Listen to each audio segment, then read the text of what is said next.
welcome everybody to a Botch Pit Spotlight interview. We're here today with, go ahead and introduce yourself, guys. Hi, I'm Charlie Menzies and I'm the lead designer for Shiver. And I'm Barney Menzies, I'm the product lead for Shiver. I'm Jura, resident Nord and anti-life equation. I'm Chris, librarian, book reader, nerd, sarcastic douchebag. And hi, I'm Nick. I'm the audio video guy. He undersells himself. Today we're gathered here to go over a very interesting, highly anticipated tabletop RPG game. It's coming to us from Nottingham, United Kingdom. I can't say any of these words, so that's my fault, not theirs. Let's talk a little bit about your company, guys, and how it got together. Cool. So our company is Parable Games, and it really evolved out of Shiver as an idea as our first product, and kind of needing a platform to kind of launch from. I mean, do you want to talk a little bit more about how it kind of had the genesis of it? So we kind of initially had, well, my brother initially had the idea for Shiver while he was working in London, and he wanted to put together a game that he could play with his friends, based around sort of film and television. He sort of brought the initial concepts to me as an idea for a game, and I really liked it, and so we sort of started going down the rabbit hole on designing a working version of it, as it were. And along the way, we started sort of picking up interest and other parties that wanted to get involved, including our artist, and that's how we kind of ended up creating Parable as a place to sort of start producing Shiver properly, and then hopefully producing even more games going forward. Outstanding. So you say, let's clear something up. Let's clear something up that seems to be the big question online in all the formats and all the comments. Is Mike Mignola your actual artist? No. Every time Mike Mignola's name is mentioned in the comments, our artist sheds a tear of joy. And there's like a nickel royalty someone gets somewhere. Yeah. It's just like, thank you. Our artist is actually called Like Mignola. Yeah, I like that. Like Mignola, that's good. Yeah, I love it. I love your art. Thank you. But in all seriousness, our artist is Ben Alexander. We discovered him through, he was working as a graphic designer at my brother's partner's company, a marketing firm, and she was discussing the game that we were designing, because we were doing regular play tests at that point. And he was a big RPG nut, came along, did one of our play tests, loved the game, and then we were just chatting, and he was like, "Oh, I'm an artist," and showed us some of his art, and we were just blown away, and we just had a quick kind of conversation and started kind of getting him to do bits and pieces of art for the game that has eventually evolved into him artworking pretty much the entire book. We absolutely love working with him. It's been a really, really great experience. I just want to pop in on that regarding your artist. Mm-hmm. Every time I see that work, it just screams to me of obviously Mike Mignola, but not just that, but like the earlier Walking Dead Charlie Adler stuff. Yeah, it nails it. It's that's probably the thing that drew me the most to your game, at least when it was shown to me. That's great. So good job. Oh, thank you. good job not missing that one. We're quite Barney not so much, but me and Ben are definitely massive comic book nerds. So one of the first things we did when we were trying to nail down that style was kind of looking through our kind of shared influences. So Mignola, Walking Dead, like Paul Pope, as well as a few kind of other kind of comic book artists, and just kind of piling that all in the middle and being like, what do we want to go with stylistically? And then we were like grabbing from other areas, like we're looking at like old movie posters, like 80s metal band logos, like Darkest Dungeon and other games like that have that similar highly graphic aesthetic, because we thought it played really well with the content material of horror, in that it's expressive, but it's also doesn't go into so much detail that it doesn't leave anything to the imagination, which we feel was like quite important for the role-playing aspect. But you nailed it. You absolutely nailed that. Do they also do the coloring, or or are they doing the inking, the coloring, the painting, everything? All of it? He's doing it all. Because he is a wizard. Wow. Those color schemes are just Dario Argento, Goblin, just neons. I don't know. I just love it. Good work. That's all. We should have dragged them on here too. This is good. Yeah, no, we kind of discussed the desaturated look, and it was something we really didn't want to go for. We thought, we really want to go for that bright, colourful, lurid horror look rather than kind of dreary and a bit kind of bleak. But yeah. Good call. Great call. Nice. So real quick too, before we get to the meat and potatoes here. So you guys are brothers. What's that like working with your brother every single day? Because I would have strangled mine a long time ago. I think we both probably almost did. strangled each other at various points during this project. So. Yes, I think early on it was quite a learning curve, wasn't it? Because I think we've got very different mindsets that are relatively complementary for the project, but I think it means that we see things very differently, which obviously means we butt heads every now and again. Who wins the fights? Oh, Jura, no. Well, one just got started now, Jura. Which one of you is bigger than the other, I guess is what he's asking. So For Charlie's future reference. definitely bigger than me because he played rugby for a long time. Oh, no. So I'm gonna lose the actual fight. But I'd say we end up kind of conceding to each other's expertise in like different sections of arguments. So Charlie is much more the creative head of the project and like the artistic lead and the writing lead. Whilst for me, I'm have a much more large input on the technical writing, the rules writing, and also more the sort of business and marketing aspects because that's my background. I think the way that we summarized it before is that I'm kind of like the balloon taking off with loads of wild ideas, and Barney will grab the rope and make sure it keeps tethered. Yeah. Kind of thing. So Shoot some of those balloons. Yeah, Like- shoot some of the balloons so it doesn't get too wild. Yeah. Sounds a little familiar. I'm there, Barney. Yeah, that sounds accurate. Just more Nordic. Yeah, of course. So I want to go ahead and turn it over to Nick real quick. He's got some great questions for you. Go ahead, Nick, you're on. Awesome. Well, thank you guys for being on with us. But the thing I want to talk about is looking at the quick start guide, analyzing all your influences. I want to hear your favorite like horror inspirations or movies that actually played into this book from film. Like, just throw them out there because I can detect some stuff. But I want to hear what you guys have to say. Ooh. Do you want to go first, or shall I? Yeah, it's one of the really fun bits of the project, designing from like not just a narrative perspective but a mechanical perspective because Shiver's such a sandbox of a project. You kind of get to drop in just like this huge smorgasbord of references. So I know for me, I'm much more of a like B-movie horror light kind of head. Like I love like really cheesy stuff like The Mummy and like stuff that's like scary but also a bit funny. But then I do have like some like movies and stuff that I really love that are more serious and scary or thrillery, like Aliens. Let's just think what other references we have in the game. Yeah. I was gonna say I You think had the J horror stuff. Oh yeah, I am personally a big fan of my J horror. So like the original Ring, like Audition was another kind of big one on me. Although it's not factored too heavily in on the book because it's a little too extreme. But it's one of the few films that's really unsettled me. But as kids, we were like, our whole family were like really big into movies, and we used to kind of sit down and watch movies all the time. And obviously I went on to go and study movies. But for me, like big ones are like the first kind of original Alien and Aliens. We watched Predator at a very young age together, and I think we that watched definitely a lot of films at a very young age that we probably shouldn't have been watching. Yeah, I think that's definitely. Oh, that's good. Same here. Yeah. Yeah, but I think one of the big ones for me and one of my kind of standout favorites is John Carpenter's The Thing. Like I could just rewatch that again and again. Like for me, that's always in my top 5. But, Body horror all the way. I love a little bit of gross out horror. I really do. It's So I might as well ask this because we didn't get it.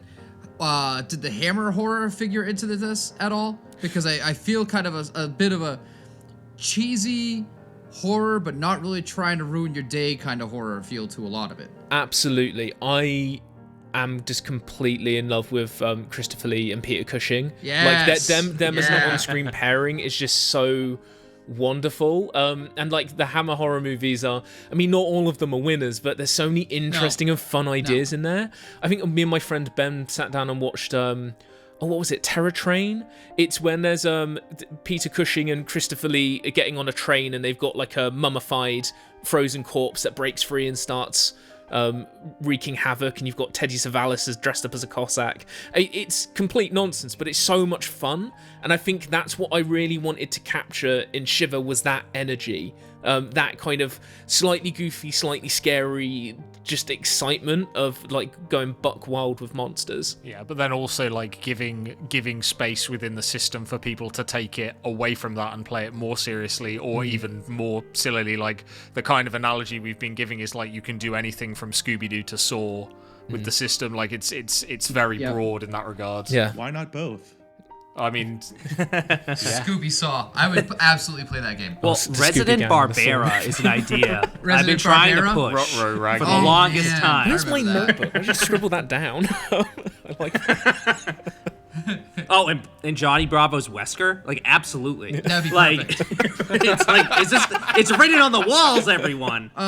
Who's the tiger that's always scared? Because that could absolutely be Brad Vickers. Oh, That's my a goodness. dog, and that's Courage the... No, not that. I think Judy would be Jill. Judy Jetson would Judy probably Jetson? would be Jill. I I don't would know. say that. I think it would fit. Okay, we'll get back to this. Circling back to asking them questions, Guy. But you know, going along this route, in your book, in your work, you use the term director as the person that runs the games. Was that all inspired by this? The whole idea of, you know, your past with all these, you know, film references and stuff like that? Definitely. I think for me, from running games, one of the things that I always saw, and as well as like playing with my friends in the film industry, was that really when we sat down at the tabletop to kind of play these games, we were all sitting down and signing that unspoken social contract that we were basically going to make an absolutely crazy movie together in our heads.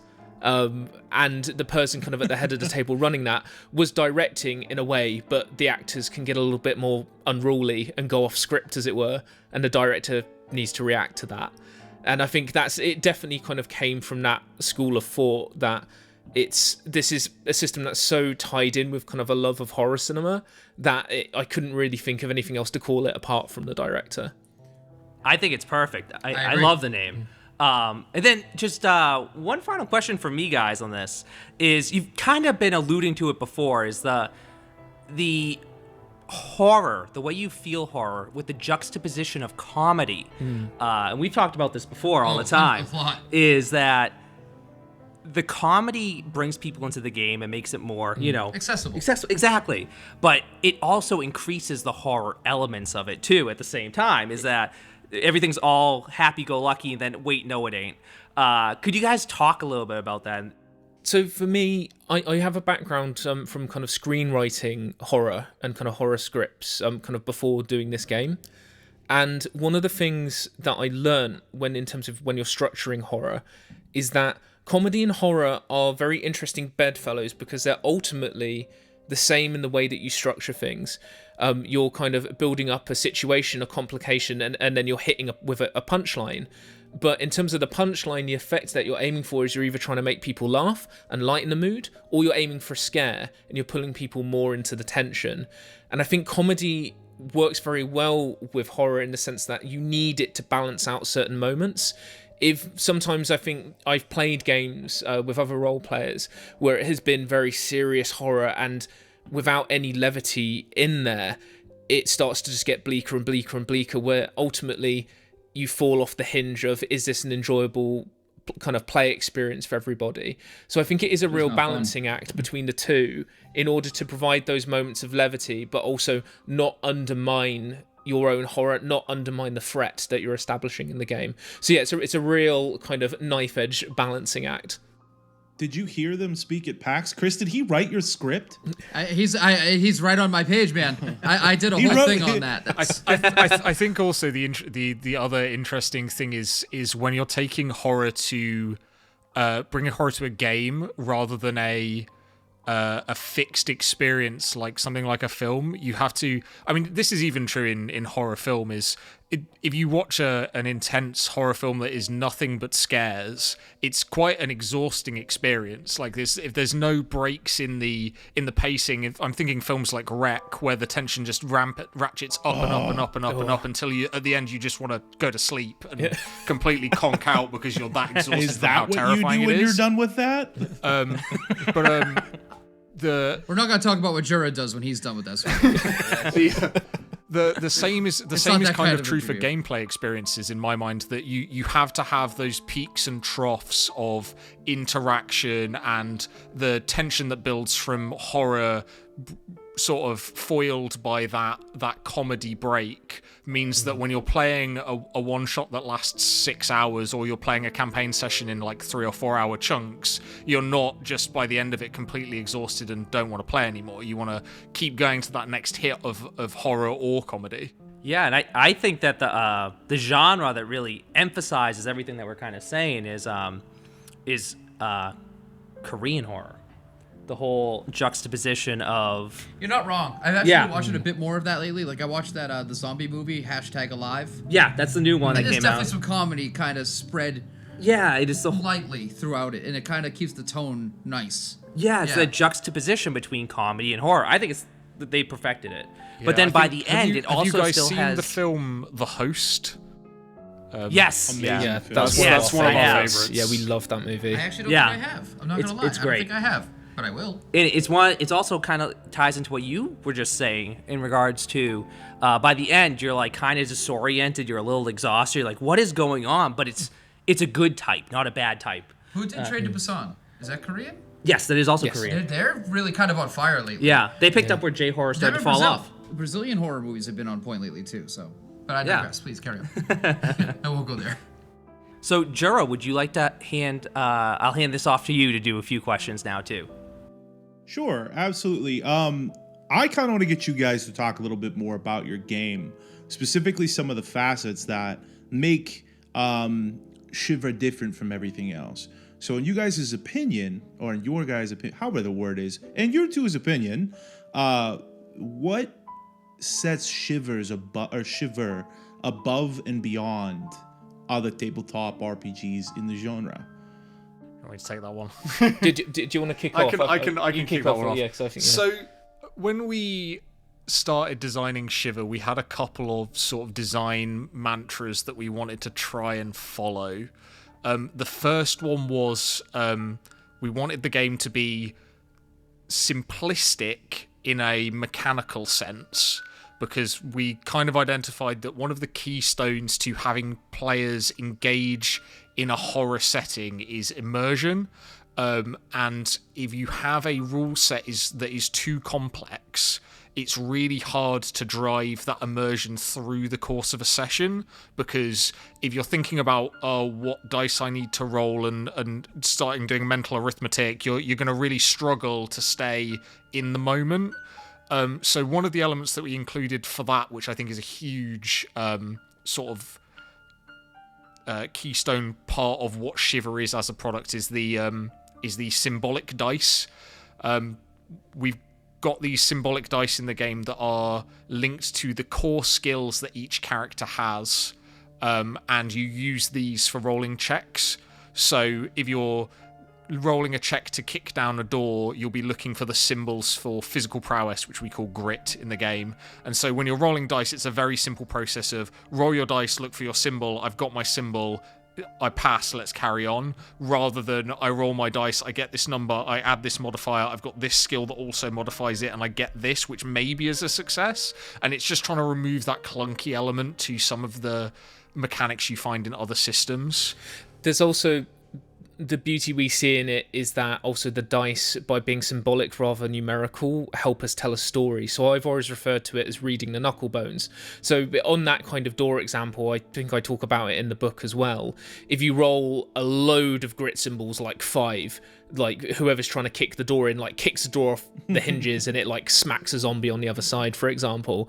But if you like didn't roll any grit, you whiffed it and you twisted your ankle, but you rolled like 4 smarts, then you realise, oh, it's a pull door.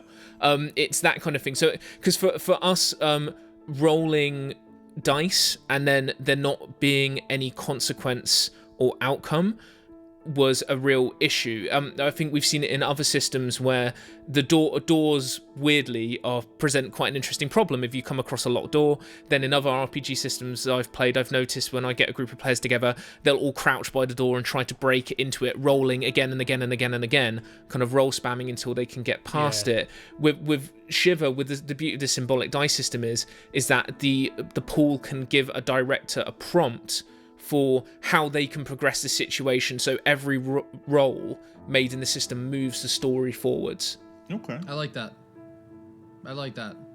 Yeah, we were trying to solve what we taught. Yeah, we termed it the Zelda pot smashing effect. Which is if you give players a room with some challenges in it, they will smash pots until there are no more pots to smash, and that is not always the best thing for the story. So, I mean, with a proprietary dice system, I won't lie to you, I am always very skeptical. Whenever I see a unique sort of dice, like, here's what you have to use, it uses this. And now in the Quick Start book, I already saw that you had associated numbers for the different ones in case you didn't want to do that. But I always have this little kind of gimmicky nervousness to it.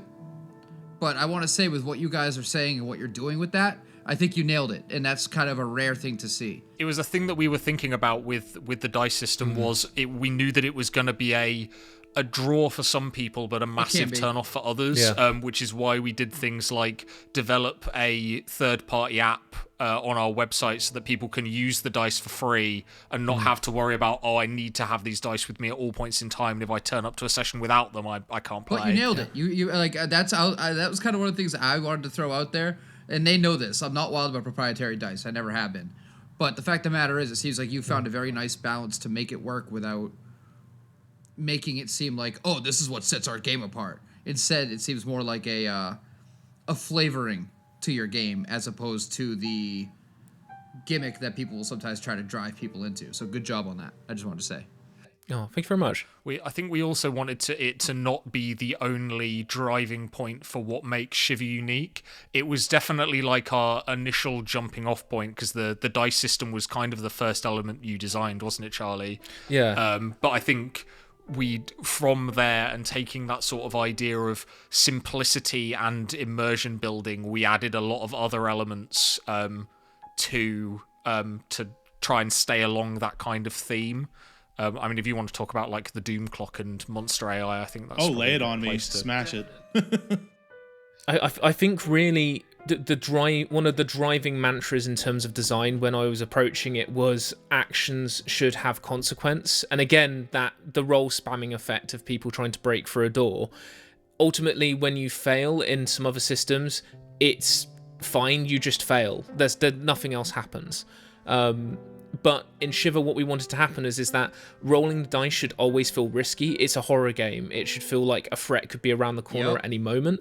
So by having the Doom Clock there, and by having when you fail and you roll some strange, and having it tick up to those 1/4 past, 1/2 past, 1/4 to, and kind of midnight, and triggering terrible events and making the game harder, really gave weight to every roll that players made, and had literal kind of nail-biting moments when somebody rolled their entire pool and it all turns strange, for example, or kind of, where people are a minute away from one of those Doom events. It just adds a permeating tension to the game, we've noticed, and makes people really pause and think about their actions.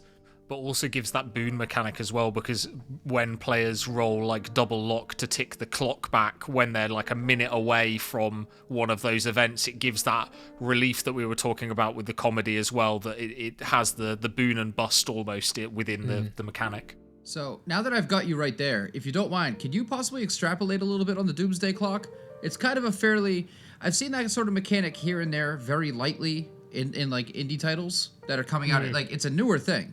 I think I first saw that sort of mechanic used I think Blades in the Dark is the only game that I've seen use that so far. Otherwise, could you please like define what made you go with the Doomsday mechanic, the Doomsday Clock mechanic, versus some other matter of tracking story development? When I was thinking about it, when we kind of landed on the Doom Clock and decided to go down that route, I liked the idea of when you're in a story and you're making actions and they have consequences, good or bad, that ultimately your time is running out within that story.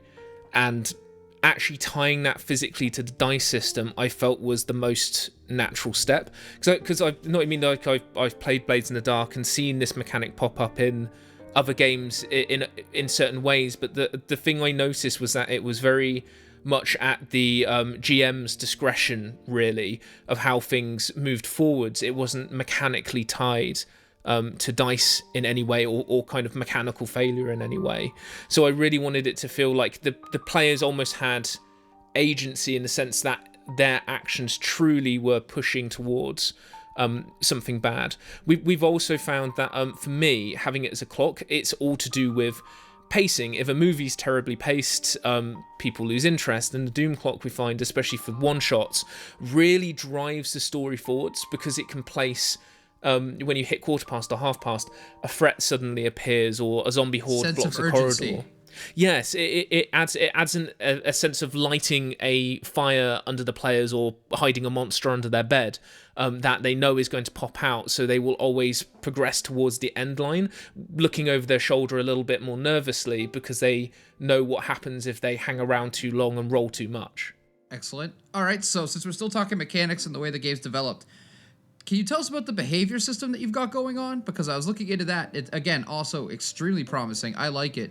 But I'd rather hear from you guys about it as to why and how you're using that method of character development.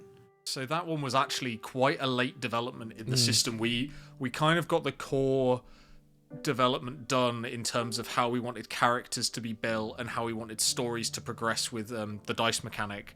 But we were still finding that combat wasn't scary enough.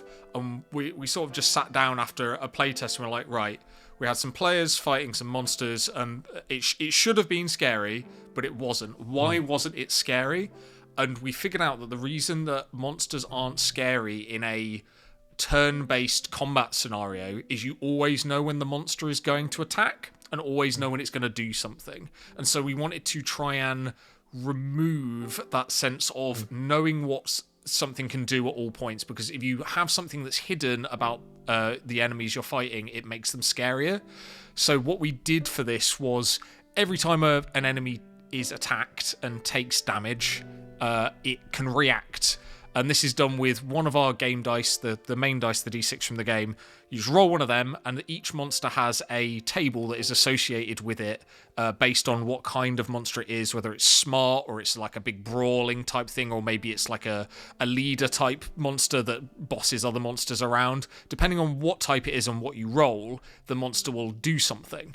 And that means that when players attack, much like we've been saying earlier with all dice roll must have consequences, if you choose to attack a monster and have it maybe draw its attention to you, you better be like fully prepared for the consequences of doing that. Yeah, we wanted to break what I ended up terming the Punch and Judy effect that you sometimes get with turn-based combat. It's like, I have my set actions, I hit the creature, okay, it's their turn, they do their thing, and there's a certain, in longer combat scenarios, a certain monotony begins to appear.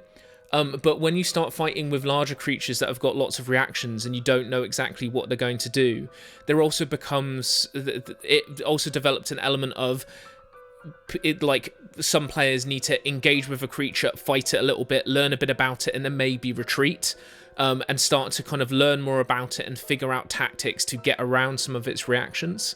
And also one of the other things that we're planning and kind of currently implementing is for certain bigger boss type enemies, they have their own unique reaction tables. So if players get used to the 4 main reaction tables in the core game, other bigger enemies might surprise them because they will have their own unique actions that are kind of to their own flavor. So like Dracula is going to behave very differently to Frankenstein, for example. Nice, yep. Okay. Frankenstein, I see you're a man of culture.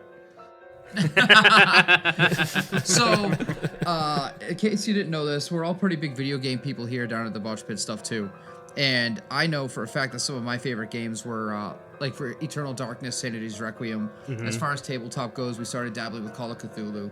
And you've got the Sanity, and you've got the Coming Unhinged stuff. Tell us a bit about your fear mechanic that you've worked into your game, because that, if you're playing this game correctly, it is going to be a very important factor, and I'd love to hear you guys talk about it. We think when designing a horror game, we looked at sanity and kind of negative mental attributes, and I think for sanity for Call of Cthulhu it makes the most sense, but for us exploring a broader element of horror, ultimately horror wants to generate fear. That's what it does as a genre, and we wanted fear to play a big part in terms of how you build your character and how you play. So when you're building a character, the last decision you make in the character building process is you choose your own fear. We've got guides on this in the main book of kind of how to develop your own fear, and usually it is a discussion between player and director to make sure they don't pick something too abstract like a fear of lampshades or something, for example. Something that will never pop up. Do you remember the best example we had of that where someone chose their fear to be orange, the color orange, and so we ran an entire playtest game where everything that they encountered was orange to I've mess got like with a them. dozen Basically, the sarcastic main comments. creature had a huge orange eye. Do you guys plan on including a personal fear for failed pregnancy tests? Because that's the only thing that I'm afraid of. Literally the only thing I'm afraid of.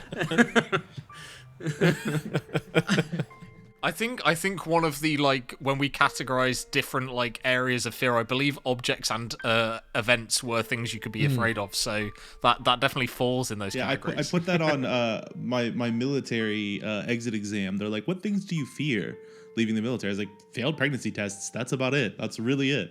I've got 3 kids. I wouldn't know how to fail a pregnancy test. Pull out, Chris. Pull out game is weak. A's in that department.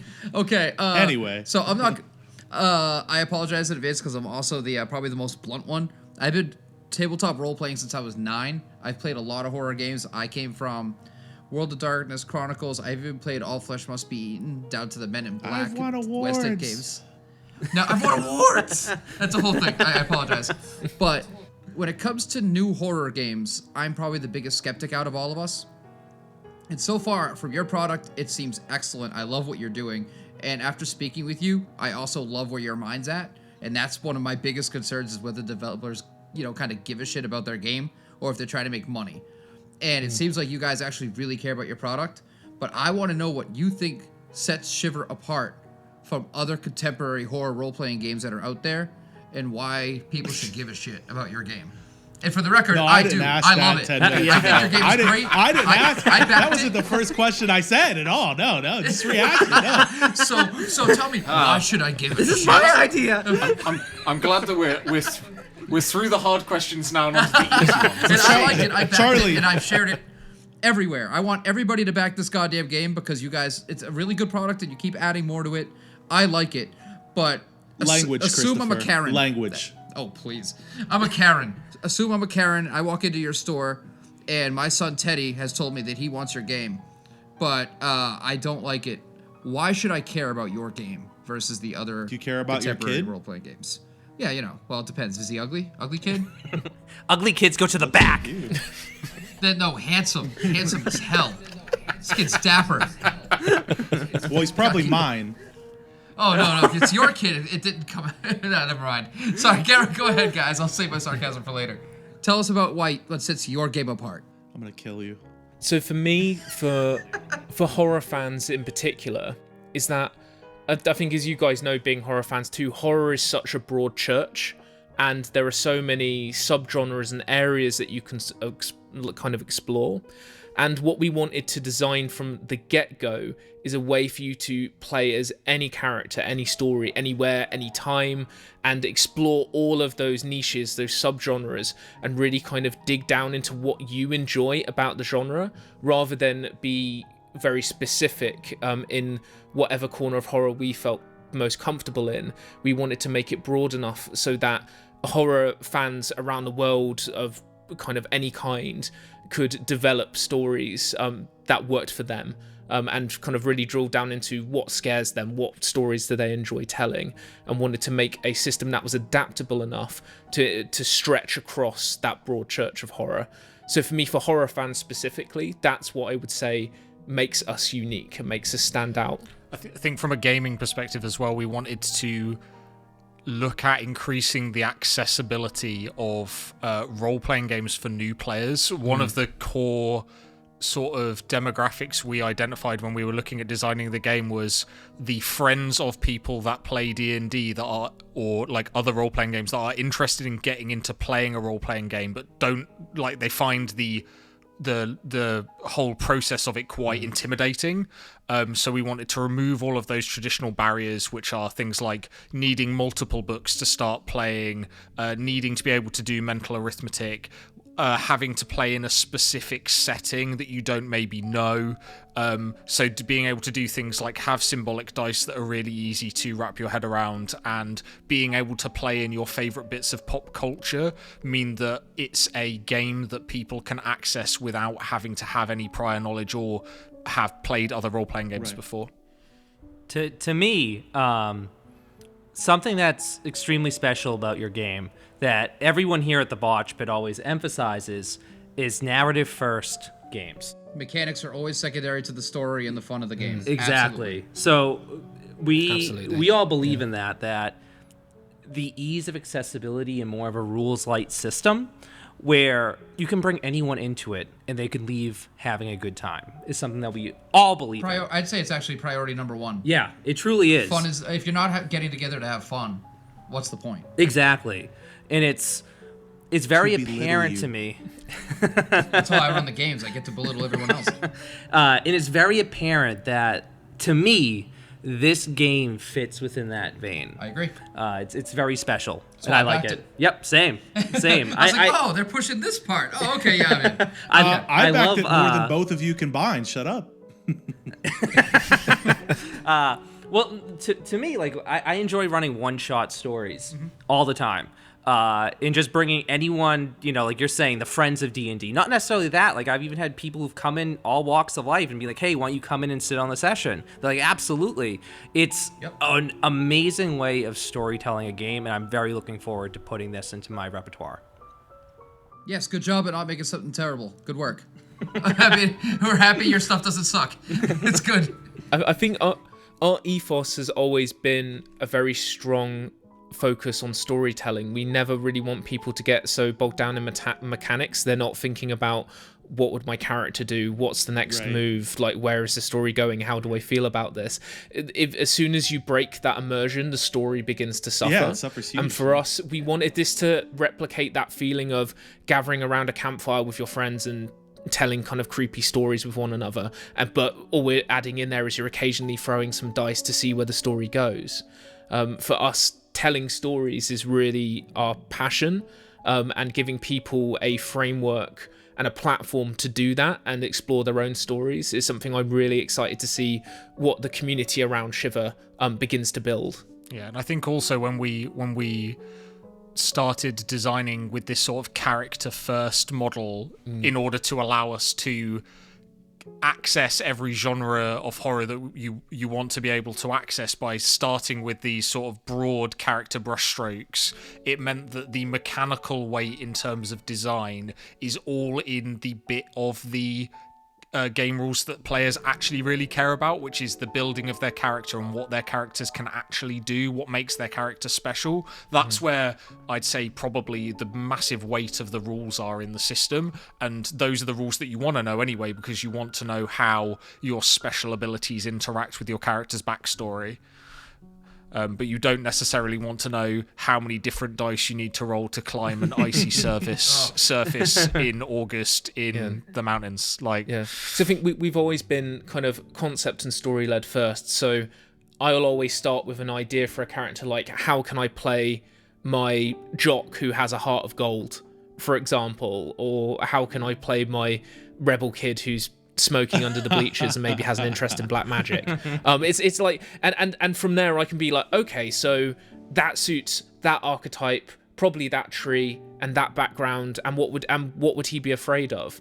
And then all that's kind of left is picking those skills. But we always lead from the front of who is your character, and we designed the character building system, as it were, to be, as we moved up the skill trees, being like, right, so if I wanted to play a Sherlock Holmes type character, which skill tree would I go, which branch would I go up? So we'd go up and be like, yeah, no, I feel like when I get to level 10, I will satisfyingly be the greatest detective in the world. Great, that's how I feel as a character, and my skills are representing that. So that's how we approached the skill design, was led by characters we'd seen in the films that we loved and characters that we knew people wanted to play, and kind of based it more on the experience that the skills would give you, as well as the mechanical elements of it as well. Well said. Very well said. So the next part we want to go over here, it's gonna be a little lightning round for you guys, just because I'm crazy and that's the way I run things. But I want to talk a little bit about the business aspect of things that you guys got going on. First and foremost, Kickstarter goal. Funded in 24 hours. Funded under 24 hours. Under 13 hours. I don't want to get specific because then it leads to, my ability to manipulate time and space. But under 24 hours, $13,000. What do you attribute that success to? I mean, you guys got 26 more days left. Talk about that. That's a big deal.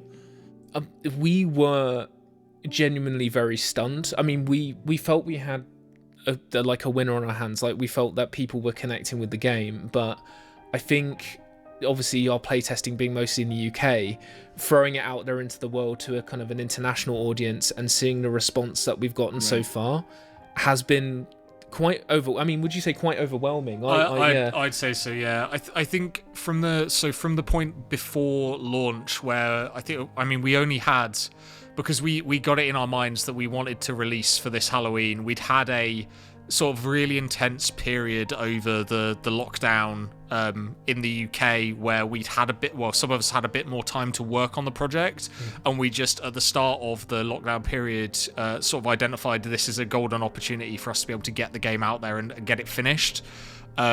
So we only had sort of a month run up of like really putting the game out there in finished form in terms of art and samples for people to start connecting with. And as soon as we put the quick start guide out there for people and they started downloading it and seeing it, the response we got was, like, to be honest, absolutely incredible. So another thing real quick, let's talk about, I see you guys got the Corporate Risers thing on Kickstarter. What is that? How can people on social media help you out? What's the kind of unlock stage? Speak on that a little bit. So the Corporate Risers was, Charlie termed it as his way of working through his angst of working in the basement of a large media company for far too long. Yeah. And it's kind of an allegory for that. So it's the sample story that comes in the quick start guide, and that's kind of a condensed one-shot adventure. And what we decided would be really nice for the Kickstarter campaign was as sort of a thank you for people sharing the project and following us on social media. We wanted to add to that campaign, take the elements that people had really liked when they started playing it for the first time, and kind of add to them, add cool weapons, new enemies, extra floors to explore, more backstory. So that's one of we've called it a social stretch goal. So the more followers we get on Facebook, the more followers we get on Twitter, the more shares of the project on Kickstarter, the more stuff we unlock for that story, and that's included in every pledge for the Kickstarter. Speaking about pledges on Kickstarter, I gotta ask it because I'm a stickler for fan service and I'm a stickler for pledge rewards. So let's talk about it, guys. What's the rule? What do I get for backing your Kickstarter? So we've got a couple of levels depending on what elements interest you. So the entry level that gets you your Corporate Risers campaign, your Halloween early bird special that we did, which was if we funded before Halloween, we were going to add an extra story, which is centered around one of our own villains of our own making called Mr. Husk, and you also get a PDF copy of the main book. That's £15, which I think is roughly $20. Then our next tier up from that is the main book in physical form, as well as the Corporate Risers campaign and the Mr. Husk PDF. That is £30, which I believe is about $35. I'm really not good at conversions. It's $40. a lot. We'll just put it that way. But yeah, between about 36 to £30 $40. and something else in other currencies. And then beyond that is when we really wanted to start adding some extra content for people that were really sort of keen to support Shiver. So above that, we have a tier called the Cursed Library, which is the core book, all of the stretch goal PDFs, but then also the expansion book called the Cursed Library, which is where we wanted to really start digging deep into other genres and giving a bit more depth to certain areas. So we've got stories in there from the Weird West. We've got stories in there from like 1980s Kids on Bikes style. We've got sort of a modern day or like John Carpenter, The Thing-esque sci-fi kind of adventure, and we're using it to house some of the physical stretch goals as well for like additional content in there. You also get the physical dice pack in that reward tier, which gives you those lovely symbolic dice. Then the top sort of all-in pledge for actual bits also gives you our director's screen, which has got a doom clock built into the top of it as well, so that you can track the doom clock during your game, and a art book, which was something we really wanted to include because the art really seemed to resonate with people for the game, so we wanted to give our artist an opportunity to talk through the process of building the aesthetic in Shiver and how he went about designing specific pieces of art. I think we've got a section in there looking at like how he did some of the werewolf illustrations and the jock illustrations, where they went through, I think the jock had something ridiculous like 15 different iterations before we got to a final one that we were happy with. So we wanted to include that, and then all of them have various degrees of stretch goals as well that we're kind of plowing through now at quite a rate. We planned quite a lot, but we're still sort of brainstorming more things to add to give to people. I mean, a breakdown of what we've already unlocked. We've unlocked Giggles the Clown, which will involve some backstory, expanding on who or potentially what Giggles is, including his own reaction table and his joke book. We've also unlocked more adventures for the Cursed Library, so there'll be full-length adventures. So far, we've unlocked a Weird West one called Dark Prospects, where people investigate a kind of a spooky mine, and then there's also Protocol, which is our proper kind of sci-fi in the vein of Alien space exploration horror. We also have other small case file like PDF expansions such as the MI13 Escabay Bog incident, focusing in on the proper kind of nasty Irish fairy folklore, which I'm a big fan of. Sorry, Nick was over here.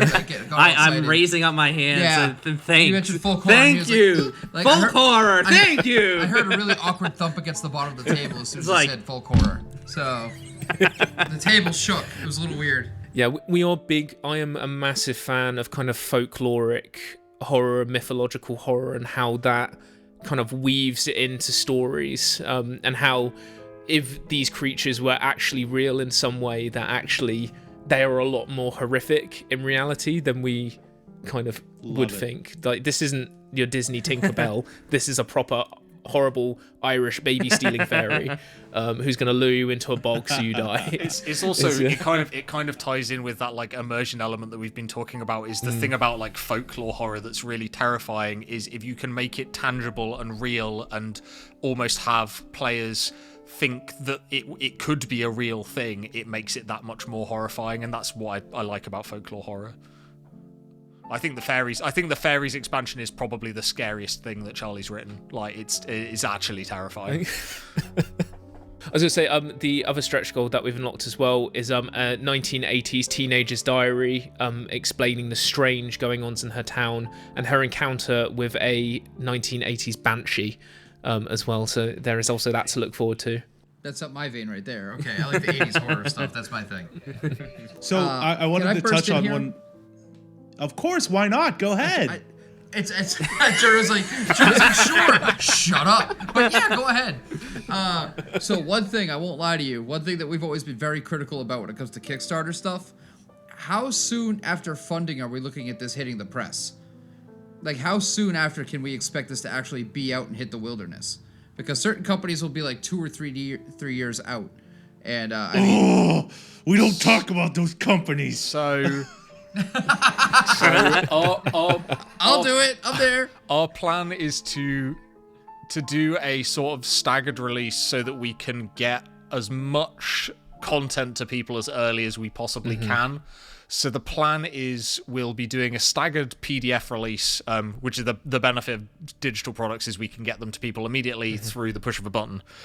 So we're looking to deliver the core book in about February. Oh, okay. In PDF. Very reasonable. All right. And then expansions and stretch goal PDFs sort of the middle of next year.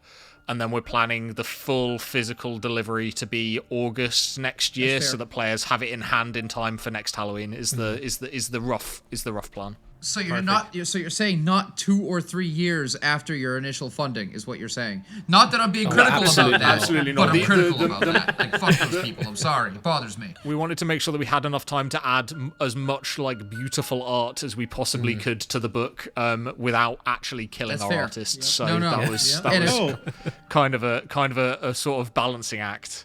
You're talking about getting the PDF out in like 3 to 4 months. That is extremely reasonable. Like, that is beyond reasonable compared to what a lot of people like ourselves are very used to. And we're not throwing names out there, but there's people that do that.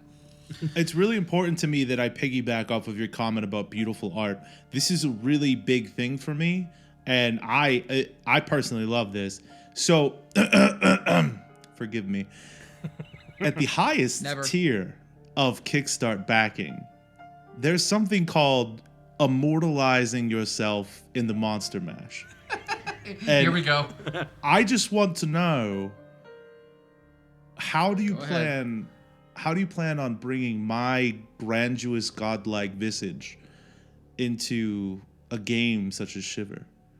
Well, it's a horror game, so it shouldn't be that hard. Chris, I will murder everyone you know. We'll find some monsters that would suit your face perfectly. And I can give you a list. We'll apply them. What we will probably do is, I know that we have a huge amount of the monster art already, but we've definitely got a lot of gaps and spaces in the book for new art. So what we're going to be doing for anyone that's pledged at Monster Mash tier is sort of talking with them one-on-one, trying to find like the areas of horror that they find the most interesting and seeing how we could work them into the book in a way that's linked to that. Yeah. Then just getting a couple of photos for reference, and we'll ping those over to our artist Ben, and he'll start working your face into some horrifying monstrosity. And it may or may not be less or more work depending on what photos you provide. Yes. It would be amazing if I opened up the book and it was just like a photograph of Jura. like it's not even on a monster. It's literally just Jura. Set up with Polaroids. Actually, that would just be the biggest level of banter. Yeah. Yeah, they're like, who the fuck is this guy? And then like lightning strikes outside their house and I'm behind them. And I'm like, you didn't know. Anyway. You did that to me 3 weeks ago. I did. Just showed up. I did. I do that. That's that infinite money and infinite talent is what that gets you, Chris. Anyway, so I wanted to go ahead and wrap this up. Does it come with infinite humility as well? No. See, that's okay. Listen, they always say that the gods give with one hand, right? They give with one hand, not both.